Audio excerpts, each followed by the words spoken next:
Hello, everybody. This is your co host, Stu, and I am here with the paranormalist, Patty Wilson.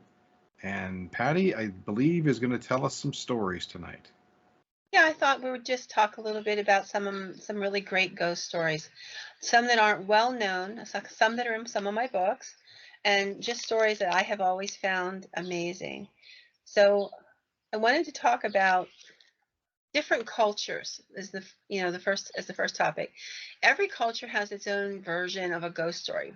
They have lots of different types of ghost stories. A Chinese ghost story is nothing like a Japanese ghost story. It's nothing like Hmm. an American ghost story.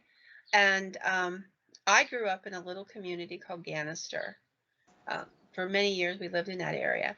There was an It was an interesting little area because it was still a lot of first and second generation people. So there were the Slovakians who lived on what we called the island. It was actually a little peninsula of land.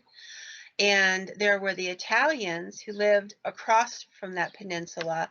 And then on the other side of the road, there were the Americans. And that's exactly how they referred to themselves, too. Hmm. And even as a kid growing up, I can remember, doing this, listening to this. And they all got along in a bizarre kind of way. This is, so and so would get mad at the lady across the street that was the Italian, and she'd shake her fist and call her a honky and carry on. And then, like 3 weeks later, somebody in that house would get sick, and the lady that had been calling names packs up a basket of food and walks over, and it's like there's an understood truce, and goes in and helps take care of whoever is ill. And then when it's all over with, a few days later, they're back to yelling at each other. It was that kind of a community. But my favorite person in that community was my next door neighbor. She was an old spinster lady. Her name was Annie. And she never called a recipe a recipe. She used the old term receipt. And she was mostly self-taught. She went to school till she was 9. Her family pulled her out of school to be the helper at the house because they thought she wasn't too bright. But Annie never gave up on reading. Every day she'd read every word in the newspaper, and she'd sit there and she'd read it every night. And because she was a spinster, she had a lot of time for us kids, and I would go and sit for countless hours with Annie. And this is a story that Annie told to me. She usually told us the story in the living room, which is the room where it actually happened. So when Annie was young, her father passed away, and in their culture, when somebody passes away, you put a basin and a towel on the windowsill, and you wait. They'll let you know when they cross from this earthly plane to the heavenly plane by washing their hands in the water, drying them on the towel, and then when you see that this has happened, you know they've ascended. So obviously, when her father died, her mother got the basin, the good basin, filled it with water, laid her best hand towel on the side of the window, and everybody watched her do it. Her oldest daughter and son kind of chastised her and said, Mom, that's a superstition.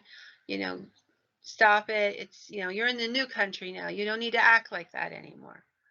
And Annie could see the panic and the fear in her mother's eyes. How was he going to cross over if he couldn't wash his hands of this world? So to ease her mother, she said, let her be. If she wants to do it, what's the harm? So the first night, they all sat in the living room talking, and the basin sort of sat there, this mute part of the company. Second night, they all sat in the living room talking. And the basin's, fresh water in it. The towel's been freshened, but nothing. Third night, they're all sitting in the living room, and it suddenly dawns on Annie, what happens when he didn't wash his hands this night? What does her mother take from that? What message? Does that mean she's going to think he never got to leave the earth? That he's going to be a ghost? And now she's a little panicky and thinking, maybe I should have stood up with my brother and sister and just told her not to do this. But, it's too late now. So they're sitting there, and it's getting later. It's 9, 10, 11. Annie walked 5 miles every morning to work. She never drove a car. So she's exhausted and she wants to go to bed. So finally, about 11 o'clock, she says, I'm really tired. I think I'm going to bed now. And her mother sighs and she looks at the basin and she says, I guess I should go to bed too. At that moment, on the windowsill, they heard the splashing of the water. And you could see, she said, you could see the water moving as though somebody were washing their hands. Mm-hmm. And then the towel picked itself up in the air, pressed itself around as though somebody might be drying their hands with it, and fell. And Annie said her mother went, oh, praise to God. He's gone now.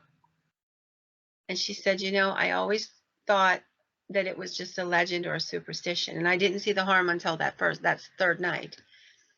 But she said, I'm telling you, my father washed his hands in a basin on that window. And she pointed to the window.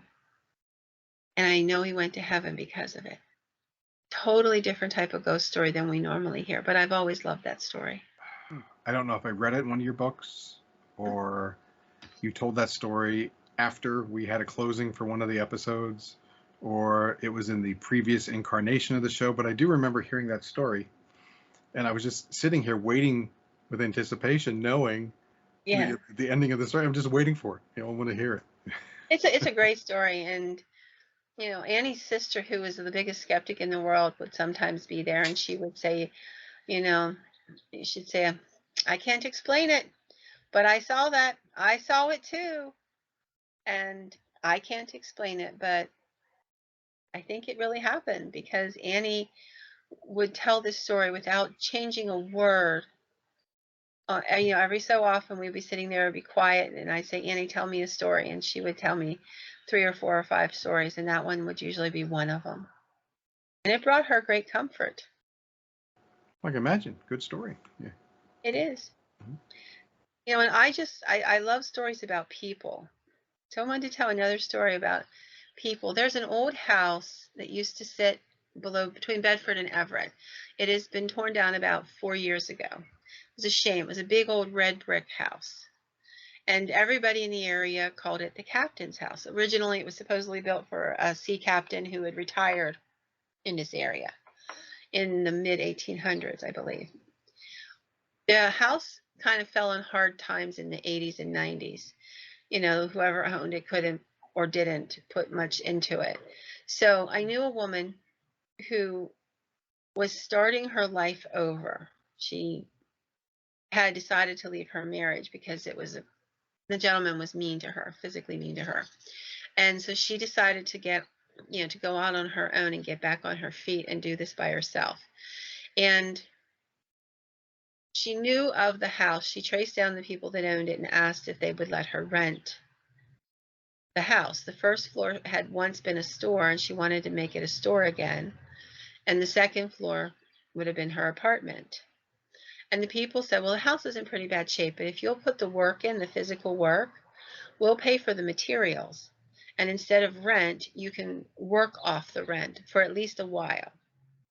And that seemed like a good deal to her, get back on her feet. And she didn't mind painting and wallpapering and stuff like that. And she had 3 or 4 adult kids that would come and help her. So she said, yeah, that's a great idea. And she began to redo the house. And in the course of that, she came across a painting up in the attic of a sea captain. And she assumed, and I can't tell you who was or wasn't, but it's always been assumed he was the gentleman who owned the house originally.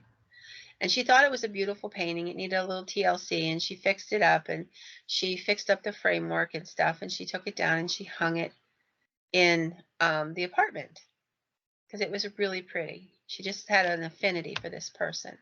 Not an obsession, but just, she was ashamed to go to waste in that attic kind of a thing. Sure. Yeah. And over the course of time, she began to notice that there would be some things move. She'd smell cherry pipe tobacco in the living room. Like she'd walk in 9 or 10 o'clock at night and she'd get a very strong scent of the cherry pipe tobacco. And nobody in that house smoked. It was just her. And this happened repeatedly. And then one day there were these young men who came to the store downstairs, and she was all by herself in the store, and these young men did not look friendly.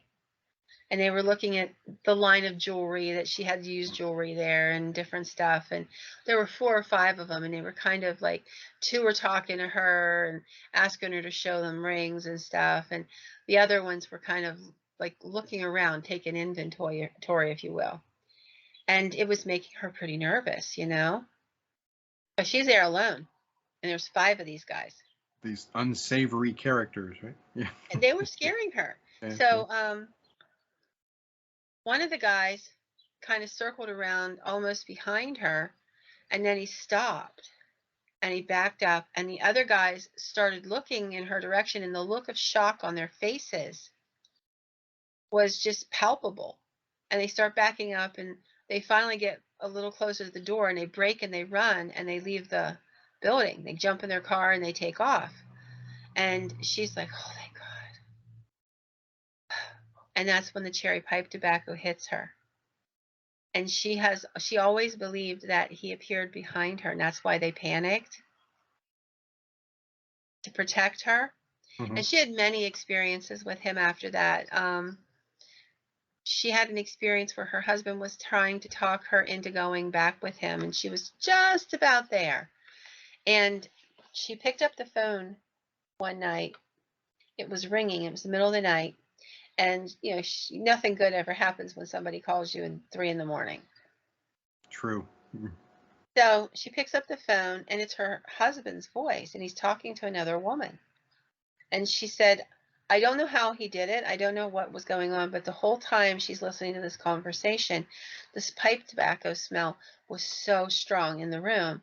And she said, I just got the impression he was saying, listen, he's lying to you. And somehow he made it a connect and allowed her to hear a phone call he was making to somebody else to show he hadn't really changed. That's extraordinary. It is it is extraordinary, but I've had other experiences. I knew of a house where the ghost that was there was a female, and she had grown quite fond of the family, and that was evident in many events where she was watching over the kids in the house when things happened. And one night, the woman who lived in the house with her fiance, they had been together like 7 or 8 years. He had a desk phone and a answering machine that was a different number than the house number for business. And the phone rang in the middle of the night, and she heard it. He didn't answer it. He was sleeping in the living room. And she's sitting there looking at the phone thinking, should I answer this or not? Because his father was ill, and that's what made her nervous. And so she couldn't get him to wake up. So she thought, you know, should I answer? Shouldn't I answer? Should I answer? Shouldn't I answer? She's given this thing. And all of a sudden, out loud, audibly, for the very first time ever living in that house, she heard, listen now, please. And she hit the phone and listened to the machine, and it was this man's girlfriend calling to set up a date. And that's how she found out that he had been cheating on her. And she's always credited this ghost with trying to protect her. And she said, I'll never forget. It was very loud, very raspy, but it was clear as day. Listen now, please. They lived in the house for like 11 years, and they never heard her speak again. Yeah, and I'm sitting here flabbergasted. I have no response to that. That's just that's it. I mean, can't talk. I know it's ghosts get attached to people. They have feelings and emotions still. You know, I talk about living in a house we called the Blue House.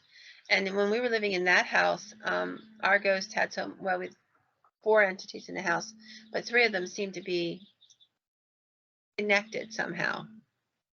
And the woman in the house, she liked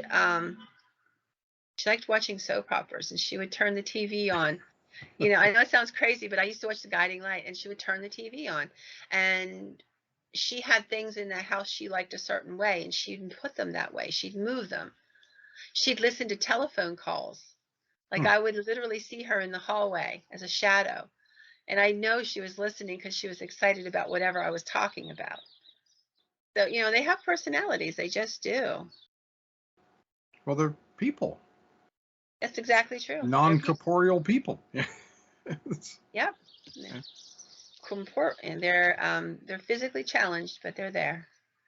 And the next story I wanted to share tonight was really one of my favorite stories growing up.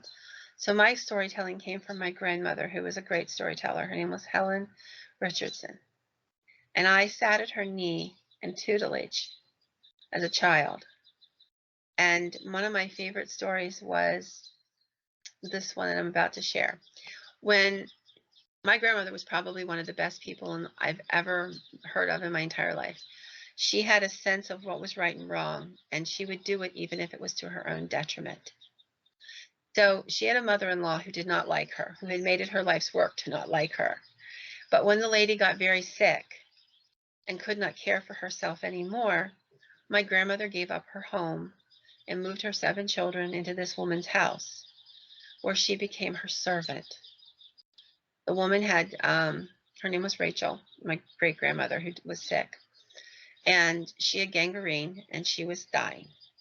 Now, in that time frame, you didn't go to a nursing home. Your family cared for you.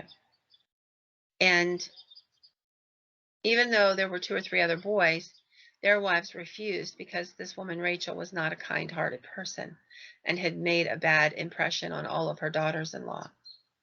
But my grandmother believed it was her duty. And she had 7 kids, and the other ones had like 1 or 2. But she moved in with my grandfather, Chet. And every day she'd have to change the sheets 2 and 3 times and hand wash them. They had 7 kids, and they washed everything on a washboard.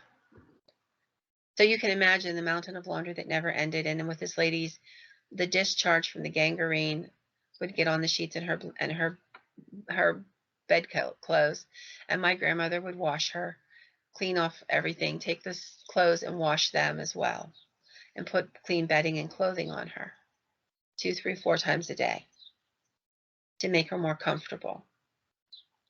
And so she was pretty frazzled, 7 kids and all of this extra work, but she did it. And one day she was doing a lot of laundry, and there had been some extra messes.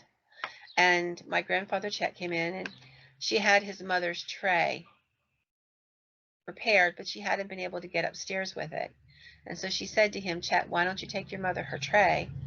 I've got to go get more laundry to do. So he took the tray upstairs.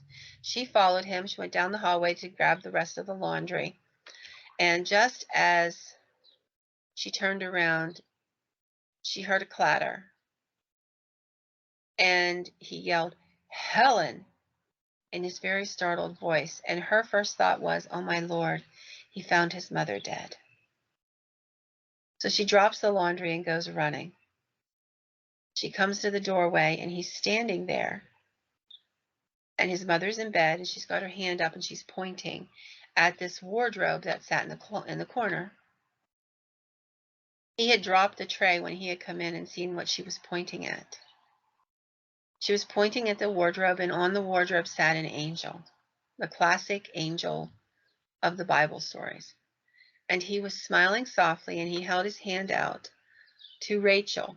And Rachel whispered to her son, oh, Chet, can't you hear the beautiful music? And he looked at her, and he looked back at the angel, and when he looked back, she was dead.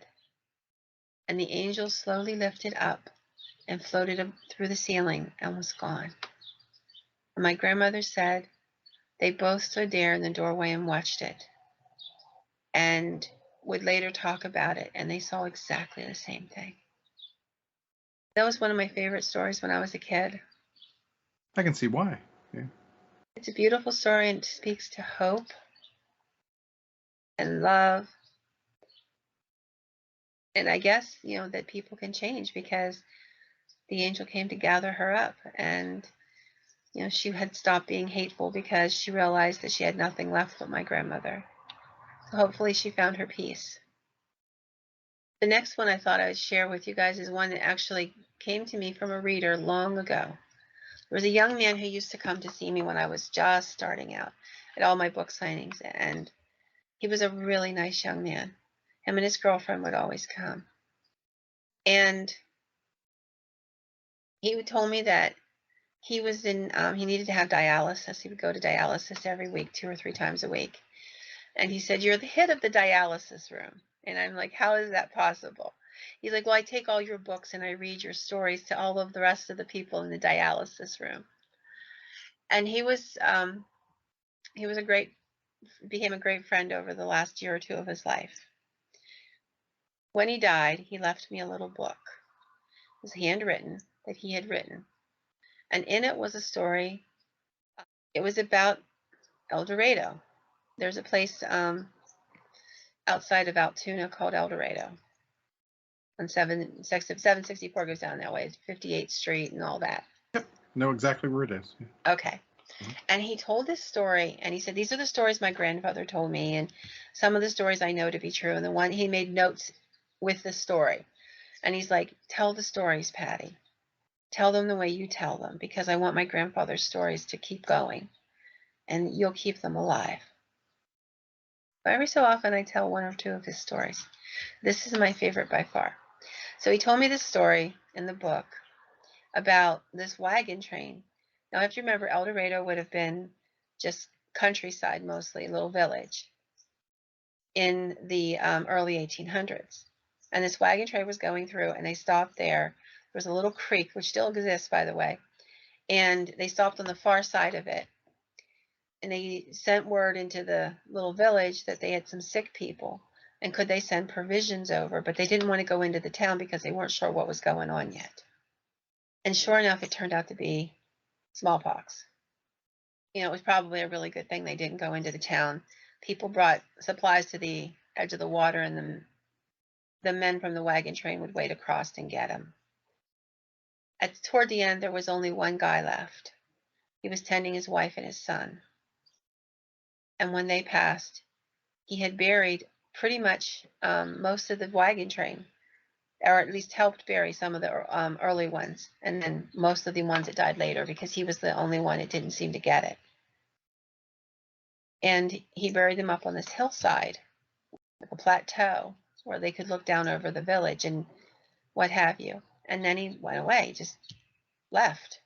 They set fire to the wagons, and they didn't want to take a chance. Years go by, 4 or 5 years go by, and this guy returns. He hadn't marked any of the graves. He just simply had nothing to mark them with whenever they had died, including his wife and his son. But he had gone out west and had made a fortune in gold mining. And he had brought back markers that he had had carved for each and every person on that wagon train. And he brought back teams of men with him, and they put the markers up. And in this story, this man gave me directions to the cemetery that's overgrown now and up on this plateau and blah, blah, blah, blah. And I thought, what a great story, but I doubt it's real. It's a grandfather story, so I doubt it's real. But I had occasion to have a free Sunday afternoon, and I was in that area, and I took the little book out. It was just a little tiny notebook about this big, and I flipped it to that story, and I started down where he started the directions, and I followed them. And there is a cemetery there. And according to his story, the children are heard laughing in the cemetery and playing. And that's why nobody has been buried in that cemetery for a long, long time, because the local people were afraid to go up there, because they would hear children, and they would hear the laughter, and they would hear giggling, and they were afraid of the cemetery because it was so haunted. So they left it alone. But I'm telling you, the markers are there. I've seen them, overgrown, some of them with flowers. They have gone wild over the years. And there's got to be at least 20, 25 markers up there. And it's right in the edge of the woods. You go up this hill, and then you can look down and see streets in the town and what have you. You go back a little ways, and then there's this flat plateau that comes out. And then in that plateau, if you start like looking around, you'll see the markers are tipped over now. So there's vegetation growing around them and over them in the summer and what have you. But if you start feeling for them, you can find them and tear the vegetation off, and you can read their names. Yeah, a story like that. Yeah, I must be a different breed, because when you telling me that you would hear the sound of children laughing and playing, to me that's a joyful noise, whether it comes from a live child or from a spirit. And so why would anybody be afraid of that? Well, I think it's all in how you look at ghosts. I mean, if you look at ghosts 100 years ago, or even 50 years ago, people were afraid of them, even if they were nice hauntings, even if they were helpful hauntings. And Americans had built up a persona around them that they were evil and terrifying, more so than the British. The British have a lot of family ghost stories, and stuff like that.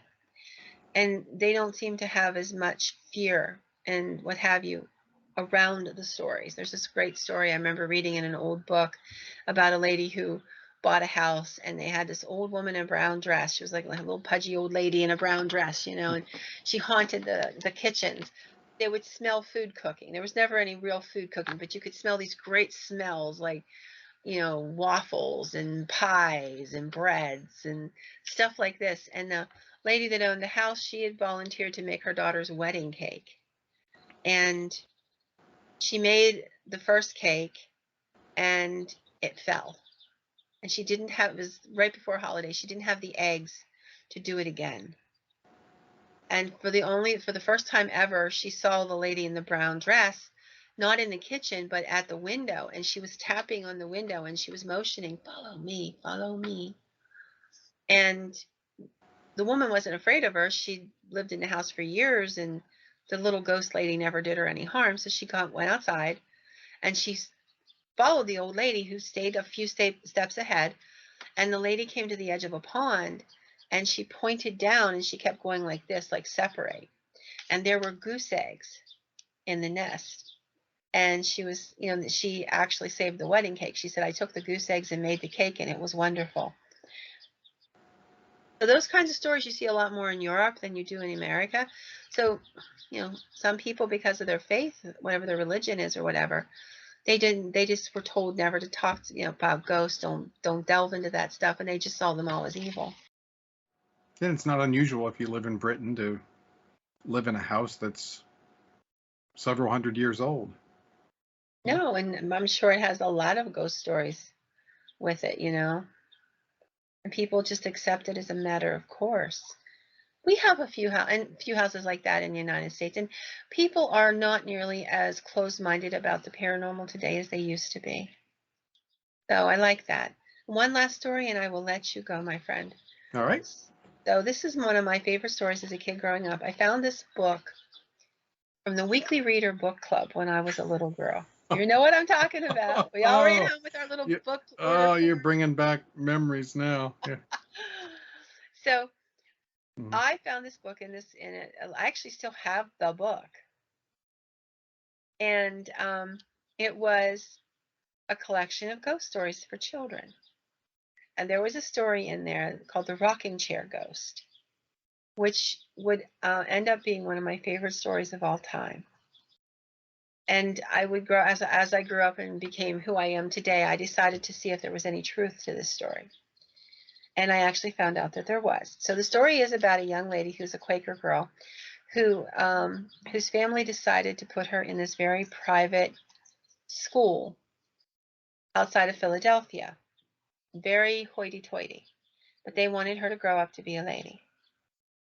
So she went there, and of course her clothes were plain and handmade, and the other girls were very fashionable. So they made fun of her. And this girl was about 14 or 15 from the sound of things, and miserable, just miserable. And every night she would go to her room and she would cry. And she would pray that somehow she could get to leave there. After about a week or two of this, she looked up from her prayers one night, and the rocking chair in her room was rocking slowly, just back and forth. And she began to talk to it. She's like, is there somebody there?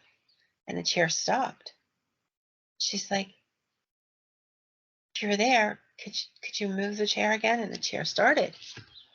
And so over the next few weeks, she would develop a relationship with the spirit who never spoke to her, but sat and kept her company, and would answer her by stopping and starting the chair. If she was crying, the chair would rock furiously. When she was calm, the chair would rock sedately. After a few weeks of this, the young girl finally met somebody at the school who was not as uppity and cruel as the other girls, and she became friends with this girl. She came in and she told the rocking chair ghost, and the chair rocked. And she said, I won't be here tonight because I'm going to go sleep in the room with my friend, but I'll be back tomorrow. And the chair rocked. And she said good night, and the chair stopped. And she never, ever saw the chair rock by itself again. She believed it was a spirit of somebody who had been at the school, who knew she was sad and alone and needed company, and kept her company until she could find a living friend. Very nice. It is, and in a touch of irony, one of my dearest friends, her daughter went to a private Quaker school, and she had earned a scholarship, very renowned school outside of Philadelphia. And it was through her that I got some information that documented this was a school, and this is where the story occurred. Yep, I do remember weekly readers. Yep. Kids today probably have no clue, but we were so excited to get our weekly reader book club form and go home, and we would purse it and look at it and try to figure out how much change we had, and could we afford 2 books or 3. I remember one of the ones that I got from there had to do with the Lincoln ghost in the White House, Oh, okay.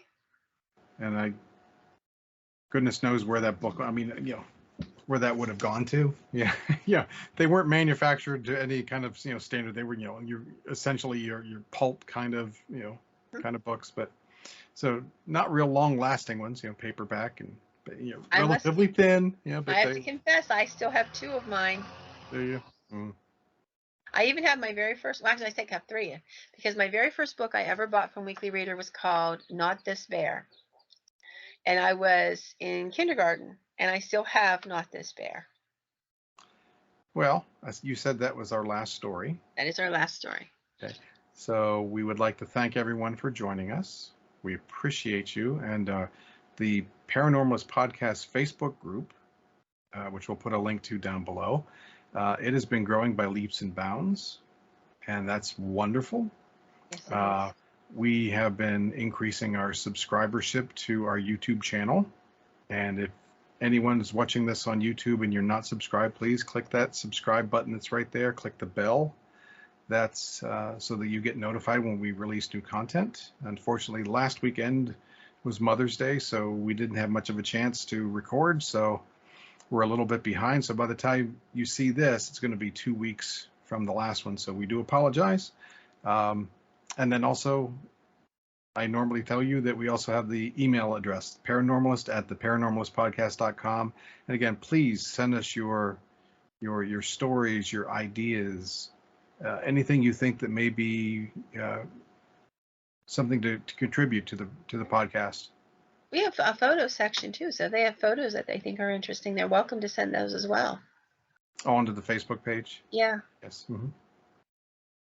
I was looking at some of my old photos thinking I should probably transfer them over there so folks can see some of these pictures that I've collected as a ghost hunter throughout the years. Yeah, and you've posted a couple really interesting things recently into the Paranormalist Podcast. So if you haven't checked that out, please do. And we'd be very happy to have you join us. It is a private group and you can ask, but I even have auto approval turned on for people who've been Facebook members for quite a while. So in some cases, you don't even need to wait for one of us to say approve. Yep. I know it's been growing really fast, and I'm trying to throw some more content out there and spark some conversations, because everybody's been really interested in what's going on. All right, then. So, with that being said, Patty, thank you for all the stories tonight. And I promise I will edit this and get it out as soon as humanly possible. I know you will. I always know you will, but you're a very busy man. People don't know that know you as well. Don't realize what a busy man you are. In my day job, so the date, this is Saturday, May 14th. So people, whenever you finally see this, that's the date that we're recording this. And in my day job, I am booking into July right now. So it's a busy time. It is. Thank you for all of the work you do, Stu. We appreciate it more than you'll ever know. Oh, I'm happy to do it. It's a labor of love. Thank you. So I wish everybody good night. Good night. Thanks, Patty. Hmm?